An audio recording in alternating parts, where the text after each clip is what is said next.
IT की smart class में आप सबका स्वागत है। और फंडामेंटल की इस क्लास में आज हम लोग पढ़ने वाले हैं मेमोरी के बारे में। जैसे मेमोरी के बारे में अगर हम बात करें तो मेमोरी का प्रयोग हम कंप्यूटर में डेटा को स्टोर करने के लिए करते हैं। और यह मेमोरी दो प्रकार की होती है, एक प्राइमरी होता है और दूसरा सेकेंडरी होता है। और मेमोरी को हिंदी में स्मृति या यादाश्त के नाम से जाना जाता है। और मेमोरी जो होता है वो कंप्यूटर में दो प्रकार की, जो आपका प्राइमरी होता है और सेकेंडरी होता है। तो प्राइमरी को हम इंटरनल मेमोरी के नाम से जानते हैं और सेकेंडरी को हम एक्सटर्नल मेमोरी के नाम से भी जानते हैं। और एक्चुअल में अगर देखा जाए तो जैसे मान के चलिए कि हम प्रॉपर तरीके से लैब में जाकर के कंप्यूटर पे कोई भी काम करते हैं तो ये जरूरी होता है कि हम उस डेटा को परमानेंट नेचर में स्टोर करके रखें। तो इसके लिए आपकी कंप्यूटर में मेमोरी की जरूरत आती है। समझ में आ रहा है ना? तो यहाँ पे मेमोरी में इतना सारा मेमोरी आपने देखा, जैसे HDD है, SSD है, फ्लैश ड्राइव है, DVD है, और इसके बाद से आपका रोम है, फिर डिस्केटी, एक्सटर्नल HDD है और रैम। ये सब एक प्रकार की मेमोरी है। और इसमें कुछ मेमोरी ऐसा है जो प्राइमरी मेमोरी है और कुछ मेमोरी ऐसा है जो सेकेंडरी मेमोरी है। तो देखिए, सबसे पहले अगर हम मेमोरी के बारे में बात करें तो मेमोरी को हम कैसे डिफाइन कर सकते हैं, मेमोरी को हम कैसे समझ सकते हैं। तो देखिए, सबसे पहले यहाँ पे जो है मेमोरी का इंट्रोडक्शन हम यहाँ पे समझते हैं। मेमोरी को हिंदी में क्या बोला जाता है? स्मृति या यादाश्त के नाम से जाना जाता है। यानी कि कोई भी डेटा अगर हम लंबे समय तक याद कर पाते हैं तो ये देन है तो मेमोरी। अगर मेमोरी कमजोर हो जाए तो आप किसी भी डेटा को लॉस होने से कोई रोक नहीं सकता है, वो डेटा आपका लॉस होगा ही हो जाएगा, क्योंकि आपको याद रहेगा ही नहीं। जैसे आपने देखा है ना, जैसे मान के चलिए कि आपने देखा होगा कि जैसे शादी विवाह होता है तो उसका एक वीडियो रिकॉर्डिंग तैयार किया जाता है, उसका एक फोटो तैयार किया जाता है। क्यों? यादगार के रूप में। अब शादी विवाह बार बार नहीं ना होगा, एक बार हुआ और उसका मैंने क्या किया, मतलब उस तरीके से मैंने DVD बनवा लिया। या आजकल तो फैशन आ चुका है कि पेन ड्राइव में सारा डेटा आपको मिल जा रहा है। पूरी जितना भी आपका स्टेप बाय स्टेप का रिकॉर्डिंग है वो पूरा आपके पेन ड्राइव में मिल जा रहा है। और पेन ड्राइव कहीं पर भी लगाइए, आप आसानी तरीके से अपने लैपटॉप के माध्यम से भी देख सकते हैं। तो आज ये बहुत यूजफुल है। और अगर हम बात करें मेमोरी, तो एक मेमोरी होता है कि याद होता है जिसको हम आसानी तरीके से जो है समझ पाते हैं। तो वही चीज को बार बार हमको देखना हो कि मतलब मेरा कैसे पोज रहा है, मैंने कैसे कंडीशन, मतलब उस समय हमारा क्या रहा है रिस्पॉन्स, इस समय हमारा क्या रहा है। तो ये याद के रूप में हम उसको स्टोर करके रखते हैं, ताकि जब भी हमारी रिक्वायरमेंट आए तो हम उसको आसानी तरीके से ओपन करके देख सकें। तो देखिए, मेमोरी में लिखा हुआ है, कह रहा है कि मेमोरी कंप्यूटर में जब हम कोई भी डाटा अस्थाई या अस्थायी रूप से स्टोर करते हैं तो वह कंप्यूटर की मेमोरी में स्टोर होता है। किसमें स्टोर होता है? कंप्यूटर की मेमोरी में स्टोर होता है। और इस आधार पर हम यह कह सकते हैं कि मेमोरी वह प्लेस है जहां हम अस्थाई या अस्थायी रूप से डेटा को स्टोर करते हैं। जैसे दो तरीकों से आप डेटा स्टोर करते हैं, एक तो होता है अस्थाई और दूसरा होता है अस्थाई। तो अस्थाई का मतलब जिसको आप डिलीट करेंगे तभी डिलीट होगा, और अस्थाई का मतलब वो बिना आपसे पूछे ही डिलीट हो जाएगा। समझ में आ रहा है ना?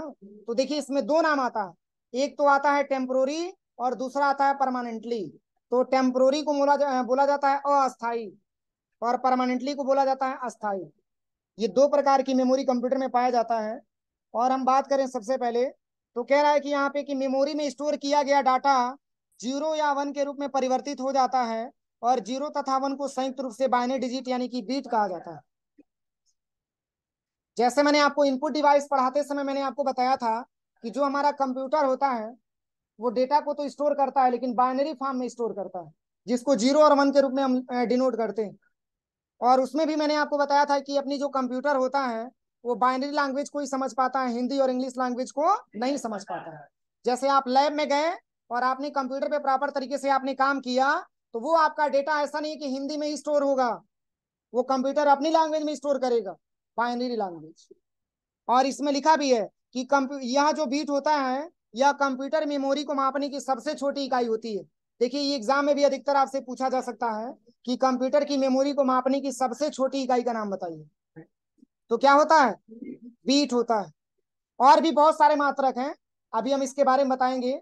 पहले आप ये इसमें आप ये समझिए कि मेमोरी क्या होता है और मेमोरी में डेटा किस प्रकार से स्टोरेज किया जाता है। और यह कह रहा है कि यह बिट कंप्यूटर की मेमोरी को मापने की सबसे छोटी इकाई होती है और 8 बिट मिलकर के 1 बाइट बनाते हैं, जो कि एक कैरेक्टर, लेटर, डिजिट, सिंबल को स्टोर करने के लिए आवश्यक मेमोरी होता है। और कंप्यूटर की मेमोरी को मापने की विभिन्न यूनिट्स निम्नलिखित होते हैं। देखिए, जब भी आपसे ये क्वेश्चन पूछा जाए कि मेमोरी क्या है, तो आप ये जरूर बताइएगा कि मेमोरी को हिंदी में स्मृति या यादाश्त के नाम से जानते हैं। और मेमोरी वह प्लेस है, वह स्थान है, वह जगह है जहां पर हम अपने डेटा को अस्थायी या अस्थायी रूप में स्टोर करते हैं। अस्थायी या अस्थायी में स्टोर करते हैं। जैसे अगर हम दोनों नाम के बारे में बात करें, अस्थायी और अस्थायी, जैसे मान के चलिए कि आपको पढ़ा करके मैंने आपको लैब में छोड़ा, आप लैब में गया और आपने MS पेंट ओपन किया और उस पर आपने खूब अच्छा सा ड्राइंग बनाया। क्या बनाते वक्त वो डेटा आपका सेव हो जाता है? उसको सेव करना पड़ता है, उसको सेव करना पड़ता है। तो देखिए, अगर बना रहे हैं डेटा, तो आप ये समझिए कि ये देन है तो किसका? प्राइमरी मेमोरी का देन है। अगर आप डेटा बना पा रहे हैं तो ये देन है तो किसका? प्राइमरी मेमोरी का देन है। अगर आपके कंप्यूटर में प्राइमरी मेमोरी नहीं लगा रहेगा, तो आप ना तो कोई डेटा इनपुट करा सकते हैं और ना ही कोई डेटा यहाँ पे टाइप कर सकते हैं, ना तो ऑन कर सकते हैं, ना ऑफ कर सकते हैं, यहाँ तक कि कोई भी वर्किंग आप नहीं कर सकते हैं। समझ में आ रहा है ना? इसलिए कंप्यूटर पे जो फर्स्टली हमारा वर्क होता है, वो सबसे पहले प्राइमरी मेमोरी को होता है। अभी आगे की क्लास में आएगा। पहले मैंने बस आपको केवल मेमोरी के बारे में पढ़ाया, केवल इंट्रोडक्शन मैंने आपको पढ़ाया। अब देखिए, अगर हम मेमोरी के स्ट्रक्चर के बारे में बात करें, तो इतना सारा मेमोरी आपको देखने को मिलेगा। देखिए, ये सब एक प्रकार की मेमोरी के प्रकार यहाँ पे दिए हुए हैं। देखिए, इतने सारे मेमोरी आते हैं, इतना सारा मेमोरी दिया है ना, लेकिन मात्र मेमोरी की संख्या 2 ही होता है, एक प्राइमरी और दूसरा सेकेंडरी। तो प्राइमरी को बोला जाता है इंटरनल मेमोरी के नाम से, और सेकेंडरी को बोला जाता है एक्सटर्नल मेमोरी के नाम से। तो इंटरनल मेमोरी को हम प्राइमरी मेमोरी बोलते हैं और एक्सटर्नल मेमोरी को हम सेकेंडरी मेमोरी बोलते हैं। अब दोनों में अंतर क्या है? तो प्राइमरी मेमोरी, यानी कि जिसको हम इंटरनल मेमोरी के नाम से जानते हैं, वो ऑलरेडी हमारे कंप्यूटर में पहले से लगा होता है। लेकिन अगर हम बात करें सेकेंडरी मेमोरी के बारे में, तो यह ऐसा मेमोरी होता है जिसको हम बाहर से लगाते हैं। जैसे कि हमारे पास पेन ड्राइव, वही चिप जो अभी आप बोल रहे थे, जिसको मेमोरी कार्ड के नाम से जानते हैं। समझ में आ रहा है ना? तो वो भी एक प्रकार की सेकेंडरी मेमोरी आता है। SSD, सॉलिड स्टेट ड्राइव, वो भी एक प्रकार का सेकेंडरी मेमोरी होता है। HDD, हार्ड डिस्क होता है, वो भी सेकेंडरी स्टोरेज डिवाइस होता है। आप खुद सोचिए, अगर नॉर्मल कंडीशन से अगर 2 GB 3 GB, या फिर मान के चलिए कि अगर कम जीबी का अगर हम मेमोरी लगा दें अपनी कंप्यूटर में, तो ये जरूरी है कि आपका डेटा लॉस होना है, क्योंकि लंबे समय तक वो डेटा आपका स्टोर करके नहीं रख पाएगा। इसलिए मेमोरी वही लगाया जाता है जिसकी स्टोरेज की कैपेसिटी बड़ी। समझ में आ रहा है ना? तो ऐसे मेमोरी को यहाँ पे नाम दिया गया कि किस मेमोरी को हम किसके अंतर्गत रखते हैं। तो देखिए, सबसे पहले अगर हम बात करें यहाँ पे प्राइमरी मेमोरी के बारे में, जिसको इंटरनल नाम दिया गया है, इसमें इतनी मेमोरी आते हैं। इसमें CPU मेमोरी आता है और मेन मेमोरी भी आता है। तो CPU मेमोरी के अंतर्गत रजिस्टर मेमोरी आता है और केस मेमोरी आता है। और मेन मेमोरी के नाम से रैंडम एक्सेस मेमोरी और रीड ओनली मेमोरी के नाम से जाना जाता है। इसमें 2 प्रकार की मेमोरी आता है। और रैम में आपका डायनेमिक रैम आता है, स्टैटिक रैम आता है। और रोम में 3 प्रकार का रोम आता है, पी रोम, EP रोम और EEP रोम। अगर पी रोम के बारे में बात करें, तो पी रोम का मतलब होता है प्रोग्रामेबल रीड ओनली मेमोरी। और EP रोम के बारे में बात करें, तो इसका पूरा नाम होता है erasable programmable read only memory. और जो तीसरा मेमोरी है EEP रोम, अगर इस मेमोरी के बारे में बात करें, तो इसका पूरा नाम होता है electronically erasable programmable read only memory. समझ में आ रहा है ना? तो ये तीनों रोम के प्रकार है। अब देखिए, एक्सटर्नल में बहुत सारा दिया हुआ है सेकेंडरी मेमोरी में। जैसे यहाँ पे दिया है मैग्नेटिक टेप दिया है, मैग्नेटिक डिस्क दिया है आपका, हार्ड डिस्क दिया है, फ्लॉपी डिस्क दिया है, ऑप्टिकल डिस्क है, CD DVD VRD है। और इतने सारे मेमोरी ये सेकेंडरी मेमोरी के अंतर्गत आता है। लेकिन क्वेश्चन बनती है कि सर प्राइमरी मेमोरी का मतलब क्या होता है? हेलो, नमस्ते। हाँ हाँ, हाँ हाँ, क्लास चली। चलिए, यहाँ पे इसमें सबसे पहले आपको समझना है कि प्राइमरी मेमोरी होता क्या है। वह कौन सा ऐसा मेमोरी है जिसको हम प्राइमरी मेमोरी के अंतर्गत रखते हैं। तो देखिए, सबसे पहले प्राइमरी मेमोरी के बारे में हम समझे, इसके पहले तो आप ये समझिए कि इसके मात्रक कौन कौन से हैं। देखिए इसमें इतना सारा मात्रक दिया हुआ, लेकिन सबसे ऊपरे वाले मात्रक का नाम क्या लिखा हुआ है? बीट लिखा हुआ। तो बीट कंप्यूटर की मेमोरी को मापने की सबसे छोटी इकाई होती है। और इधर आ जाओ आप लोग, कंप्यूटर की मेमोरी को मापने की सबसे छोटी इकाई बीट होती है। अब देखिए यहाँ पे अगर हम बात करें तो कह रहा है कि 0 और 1 को बाइनरी डिजिट यानी कि बीट कहा जाता है, जो कंप्यूटर मेमोरी को मापने की सबसे छोटी इकाई होती है। और कह रहा है कि 4 बीट अगर मिलते हैं तो एक निबल बनता है। ये सब मात्रक दिया हुआ है। और कह रहा है कि 8 बीट मिलते हैं तो एक बाइट बनता है। और 1024 बाइट मिलता है तो 1 KB बनता है। और 1024 KB मिलता है तो 1 MB बनता है। नाम तो आपने सुना होगा ना, KB होता है, MB होता है, GB होता है। और 1024 MB मिलता है तो 1 GB होता है। और 1024 जब GB मिलता है तो 1 TB होता है। इसके ऊपर भी बहुत सारे मात्रक हैं, ऐसा नहीं कि यहीं तक सीमित है, इसके ऊपर भी बहुत सारे मात्रक हैं। लेकिन आप ये समझिए कि 1024 अगर आप GB के बारे में बात करें तो इसको आप 1 TB भी बोल सकते हैं। ये सब मेमोरी के मात्रक होते हैं, लेकिन सबसे छोटी मात्रा का नाम क्या होता है? बीट होता है। ये ध्यान रखिएगा आप लोग। हाँ हाँ। तो देखिए सबसे पहले अगर हम बात करें यहाँ पे प्राइमरी मेमोरी के बारे में, तो प्राइमरी मेमोरी होता क्या है सबसे पहले?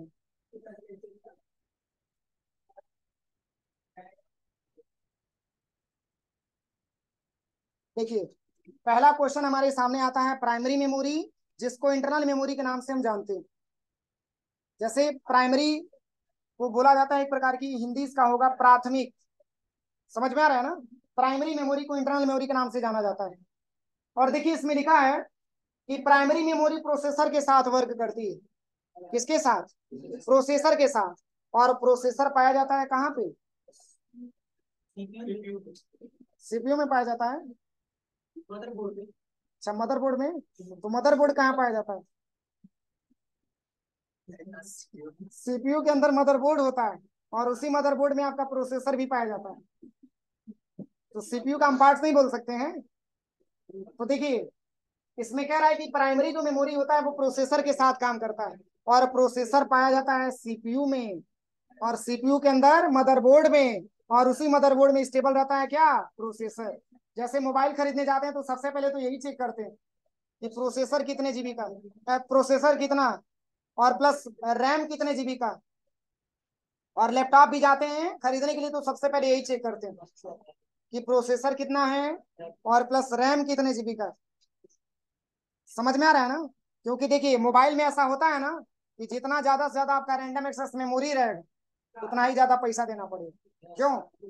अभी आप 2 GB का मेमोरी, 2 GB का आप फोन कोई लेने जाइए, वैसे 2 GB तो इस समय नहीं चल रहा है। 2 GB तो इतना, अगर इस समय में अगर देखा जाए तो 2 GB का उतना प्रचलन नहीं है। कम से कम 8 GB, कम से कम 6 GB, कम से कम 4 GB। अब 2 GB का इस समय तो ऑप्शन नहीं है। आप खुद सोचिए कि जो 2 GB का फोन होगा क्या वो 8 GB से कंपेरिजन करेगा? उसका पावर बहुत ही हाई लेवल का हो। तो हम मेमोरी के हिसाब से पैसा देते हैं। अगर हमारा रैम कम होता है तो उसके हिसाब से कम पैसा देना पड़ता है। और इस केस में भी ये केयर करते हैं कि प्रोसेसर क्या है, प्रोसेसर भी हाई लेवल का है। जैसे प्रोसेसर में होता क्या है, हमारा मोबाइल किस तरीके से काम कर रहा है, अगर बहुत सही तरीके से काम कर रहा है तो प्रोसेसर इसका अच्छा है। समझ में आ रहा है? तो ये प्रोसेसर पे डिपेंडेड होता है। तो देखिए सबसे पहले मेमोरी के बारे में बात करें तो यहाँ पे कह रहा है कि प्राइमरी मेमोरी प्रोसेसर के साथ वर्क करती है, और प्रोसेसर जब डाटा को प्रोसेस कर रहा होता है तो उस टाइम वह जिस मेमोरी को यूज कर रहा होता है वो सभी प्राइमरी मेमोरी कहलाती है। समझ में आ रहा है ना? जैसे मान के चलिए कि मैंने कोई डेटा अपनी कंप्यूटर में इनपुट कराया, तो क्या उसका तत्काल आउटपुट मिल जाता है? उसकी प्रोसेसिंग होती है तभी तो ये आउटपुट मिलता है। तो कह रहा है यहाँ पे, कह रहा है कि यह प्रोसेसर के सप्लीमेंट यानी कि सहायक के रूप में प्रयोग की जाती है, जो प्रोसेसर को क्या करता है? सपोर्ट करता है, या फिर प्रोसेसर के साथ यूज होता है। और इसे हम प्रोसेसर का पार्ट्स भी कह सकते हैं। क्योंकि प्रोसेसर का पार्ट्स हम इसलिए बोल सकते हैं क्योंकि बगैर प्रोसेसर का आपका प्राइमरी मेमोरी काम आपका करेगा ही नहीं। समझ में आ रहा है ना? अब इतने प्रकार की ऐसी मेमोरी है जिसको हम प्राइमरी मेमोरी के अंतर्गत रखते हैं। इसमें सबसे पहले हमको समझना है रैम के बारे में। तो रैम का पूरा नाम क्या होता है? Random access memory. और देखिए अगर हम रैम के बारे में बात करें तो रैम को भी बोला जाता है प्राइमरी मेमोरी, और ये भी एक प्रकार का इंटरनल मेमोरी होता है। तो इसमें दो प्रकार का आपका रैम मिल रहा है। देखिए डेस्कटॉप का रैम है और दूसरा लैपटॉप का रैम। तो दोनों में अंतर आप समझिए। ये जो लैपटॉप का जो रैम होता है वो डेस्कटॉप की रैम से छोटा होता है। समझ में आ रहा है ना? ऐसा नहीं कि लैपटॉप बिना रैम का होता है, लैपटॉप में भी रैम पाया जाता है, लेकिन इन दोनों में कंपैरिजन करें तो इसकी साइज क्या होती है? छोटी होती है। अब देखिए इसमें लिखा भी है कि इसे मेन मेमोरी भी कहा जाता है, क्योंकि कंप्यूटर में हम जो कुछ भी वर्किंग करते हैं और जो भी डाटा इनपुट करते हैं, ओपन करते हैं, वो सारी वर्किंग रैम के ऊपर होती है।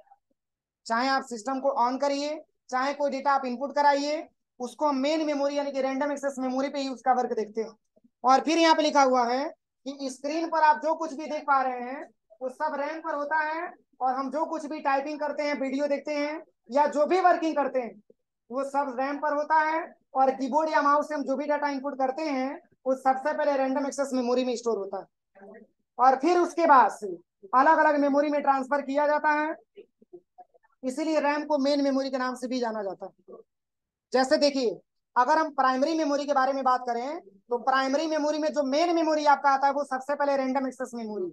गले हाथ लगा के मत बैठिए, सीधा बैठिए आप लोग। पहले हमारी क्लास में गले हाथ लगा के नहीं बैठना होता है, ये चीज नोट कर लीजिएगा। कोई भी ऑप्शन है, कोई भी प्रॉब्लम आ जाए तो हमसे बताइए। प्रॉब्लम तब आती है तब जाकर के गले हाथ लगाया जाता है। ये गले हाथ लगा के आप लोग क्यों बैठे? कोई प्रॉब्लम है? कोई प्रॉब्लम है? आवाज नहीं आ रहा है। तो देखिए, अगर हमारी कंप्यूटर की सबसे मुख्य मेमोरी के नाम से अगर हम बात करें तो सबसे जो मेन मेमोरी आपका आता है वो है आपका रैंडम एक्सेस मेमोरी, यानी कि बिना उसका कोई काम संभव नहीं है।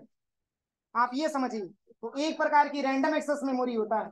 और कह रहा है कि कंप्यूटर में हम जो भी वर्किंग करते हैं, और जो भी वर्किंग में क्या क्या आएगा, मान के चलिए कि आपने कोई सॉफ्टवेयर ओपन किया, आपने कीबोर्ड से कोई डेटा इनपुट कराया, यही तो वर्किंग होता है।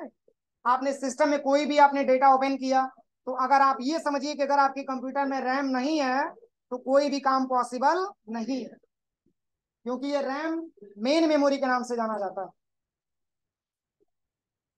अब चलिए, इसमें और भी ऑप्शन यहाँ पे दिया हुआ है कि जैसे रैम नाम एक ही है लेकिन इसको कितने नाम से जाना जाता है। देखिए, अभी मैंने आपको रैम के एक नाम बताया, मैंने मेन मेमोरी के नाम से जाना जाता है, मैंने बताया है ना। अब देखिए, इसमें कह रहा है कि रैम को टेम्पोररी मेमोरी भी कहा जाता है। क्या कहा जाता है? अब क्वेश्चन ये बनता है कि रैम को टेम्पोररी मेमोरी क्यों कहा जाता है। देखिए, इसमें लिखा भी है क्योंकि इसमें जो भी डाटा स्टोर किया जाता है वो परमानेंट बेस पर सेव नहीं होता है, यानी कि कब आपका डेटा लॉस हो जाए इसकी कोई गारंटी नहीं होती है। जैसे मान के चलिए कि आप लैब में गए और आपने एमएस पेंट ओपन किया कि सर आज एमएस पेंट पढ़ा करके भेजे हैं, एमएस पेंट पे कुछ हमको ड्राइंग बनाना है। आपने खूब अच्छा सा ड्राइंग आपने बनाया, खूब अच्छा सा आपने लोगो भी डिजाइन किया, और किसी कारण बस आपका सिस्टम बंद हुआ तो आपका डेटा लॉस हो जाता है, वो रिकवर नहीं हो पाता। क्यों ऐसा होता है? क्योंकि आपने डेटा को सेव नहीं किया। अगर वही डेटा आप सेव करेंगे तो वो सेकेंडरी मेमोरी यानी हार्ड डिस्क पे जाकर के सेव हो जाएगी। लेकिन अगर किसी कारण बस आपका सिस्टम क्लोज हुआ तो वो डेटा आपका वापस नहीं मिल पाता। तो आप कह सकते हैं कि जो प्रेजेंट में जो हमारा डेटा दिखा रहा था वो किस मेमोरी पे था? रैंडम एक्सेस मेमोरी पे था, जिसको हम टेम्पोररी मेमोरी के नाम से जानते थे। अब देखिए, इसमें लिखा भी है कि अगर बीच में लाइट चली जाती है तो डेटा लॉस हो जाता है, और इसलिए रैम को हम टेम्पोररी मेमोरी भी कह सकते हैं। और इसमें लिखा भी है कि रैम को वोलाटाइल मेमोरी भी कहा जाता है, क्योंकि पावर जाने के बाद डेटा लॉस हो जाता है। आप लैब में जाते हैं और अचानक आपका सिस्टम बंद होता है, आपने ऐसा कई बार आपके साथ प्रॉब्लम भी हुआ होगा, तो आपका डेटा दोबारा रिकवर नहीं हो पाता, क्योंकि ये कनेक्टेड होती है प्राइमरी मेमोरी, प्रोसेसर के साथ काम करती है। क्योंकि जब आप सिस्टम पे काम कर रहे होते हैं तो उस समय आपका डेटा लॉस होने की संभावना काफी ज्यादा मात्रा में रहती है। इसलिए डेटा आप बनाइए, अगर आप किसी नाम से अगर आप सेव कर लेते हैं, हाँ जितना आप सेव करेंगे उतना डेटा तो आपको मिल जाएगा, अगर नहीं सेव करेंगे तो उतना डेटा आपका लॉस हो जाएगा। और कह रहा है कि पावर जाने के बाद डेटा लॉस हो जाता है, अगर कोई फाइल सेव नहीं है तो डेटा डिलीट भी हो जाती है, और जब हम किसी भी फाइल को सेव करते हैं तो वह सेकेंडरी मेमोरी यानी हार्ड डिस्क पर सेव होता है। अभी देखिए, अभी आपने पहले अभी समझा प्राइमरी मेमोरी में रैम के बारे में। जैसे मान के चलिए कि आपने लैब में गया और आप जो भी डेटा अपना इनपुट करा रहे हैं, चाहे जो भी वर्किंग आप कर रहे हैं, तो कुछ टाइम का लिए अगर आपको डेटा दिख रहा है तो आप ये समझिए कि प्राइमरी मेमोरी का देन, यानी कि रैंडम एक्सेस मेमोरी का देन। अगर रैम नहीं रहेगा तो आपको डिस्प्ले पे कोई भी ऑप्शन आपको देखने को नहीं मिल पाएगा। आप यूं कहिए कि अपनी कंप्यूटर पे कोई भी काम आप नहीं कर पाएंगे बगैर रैम का। और जब आप उस डेटा को सेव करते हैं तो वो कंप्यूटर की सेकेंडरी मेमोरी। और क्या सेकेंडरी मेमोरी को हम परमानेंटली मेमोरी बोल सकते हैं? बोल सकते हैं नहीं बोल सकते? क्योंकि अगर आपके कंप्यूटर में अगर कोई डेटा सेव है तो जब तक आप चाहे कोई दूसरा डिलीट नहीं करेगा तब तक वो डेटा आपका डिलीट नहीं, तभी डिलीट होगा जब सिस्टम की फॉर्मेटिंग किया जाएगा। और कह रहा है कि रैम को हम डिस्प्ले मेमोरी भी कहते हैं। देखिए अभी यहाँ पे कितना नाम दिया गया, टेम्पोररी मेमोरी और प्लस वोलाटाइल मेमोरी। अब आता है डिस्प्ले मेमोरी। अब डिस्प्ले मेमोरी क्यों कहा जाता है? क्योंकि हमें जो कुछ भी दिखता है वो सब रैम पर होता है। हमको स्क्रीन पे जो कुछ भी दिख रहा है वो सब रैम पर होता है, यानी कि बगैर रैम का कोई काम संभव नहीं है। और फिर यहाँ पे लिखा है इसीलिए इसे डिस्प्ले मेमोरी भी कहा जाता है और कभी कभी इसे फिजिकल मेमोरी के नाम से भी जाना जाता है। रैम एक ही है लेकिन इसका नाम कई सारा। अब चलिए दो प्रकार का रैम आता है, एक आपका डायनेमिक रैम और दूसरा आपका स्टैटिक। अब चलिए इसके बाद से अगला पॉइंट हमारे पास आता है, अगला पॉइंट यहाँ पे दिया है डायनेमिक रैम। यहाँ से हम कल पढ़ाएंगे, ठीक है? इसके पहले जितना मैंने पढ़ाया उसको पहले कॉपी में नोट करवा दे रहे हैं, ठीक है? यहाँ से हम कल पढ़ाएंगे। कोई दिक्कत किसी को? यहाँ तक सबको समझ में आया? चलिए पहले हेडिंग दे दीजिए मेमोरी।